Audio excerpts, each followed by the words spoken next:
এক দেশে ছিল এক রাজা। তিনি ছিলেন সুবিচারক, প্রজাদের ভালোবাসতেন অত্যন্ত। তবে তার একমাত্র দুঃখ ছিল, তার কোনো সন্তান ছিল না। অনেক বছর পর, রানীর কোল জুড়ে এলো এক পুত্র সন্তান। রাজ্যে আনন্দের বন্যা বয়ে গেল। ছেলের নাম রাখা হল রাজকুমার অর্জুন।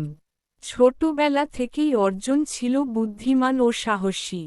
রাজ্যের জ্ঞানী পণ্ডিতরা তাকে শিক্ষা দিতেন, আর অভিজ্ঞ সৈনিকেরা তাকে যুদ্ধবিদ্যা শেখাতেন। রাজা চাইতেন অর্জুন শুধু একজন বীর নয়, একজন দয়ালু ও ন্যায়পরায়ণ রাজা হোক। একদিন রাজা অর্জুনকে ডেকে বললেন, তুমি রাজ্যের উত্তরাধিকারী, কিন্তু সিংহাসনে বসার আগে তোমায় জীবন ও রাজ্যের বাস্তবতা বুঝতে হবে। তোমাকে 1 বছর রাজ্যের বাইরে ঘুরে আসতে হবে, সাধারণ মানুষের মতো জীবন কাটাতে হবে। অর্জুন রাজির হল।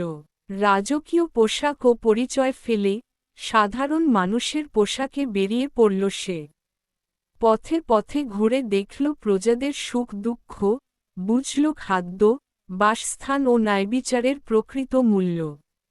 এক গ্রামে সে দেখল, এক চাষা তার জমি হারিয়েছে এক ধনী জমিদারের ষড়যন্ত্রে।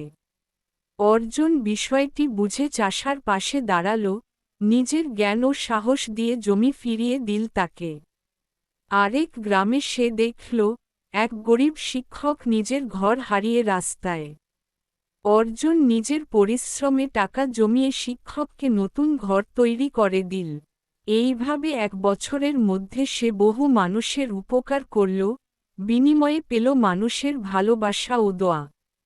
1 বছর শেষে অর্জুন ফিরে এলো রাজপ্রাসাদে। রাজা তাকে দেখে আনন্দে আবেগাপ্লুত হলেন। অর্জুন নিজের অভিজ্ঞতা জানাল, কিভাবে মানুষ অন্যায়ের শিকার হচ্ছে, কিভাবে রাজ্যের আরও উন্নতি করা যায়। রাজা তখন বললেন, তুমি এখন সিংহাসনের যোগ্য। রাজকুমার অর্জুন রাজা হলেন, আর তার শাসনকাল হল ইতিহাসের অন্যতম শ্রেষ্ঠ সময়।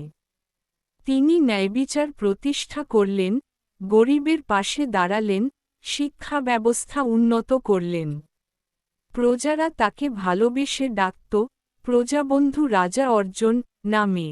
এইভাবেই এক সাধারিতার মধ্য দিয়ে বড় হয়ে উঠল এক অসাধারণ রাজার গল্প, একটি রাজকীয় হৃদয়ের জয়গাথা।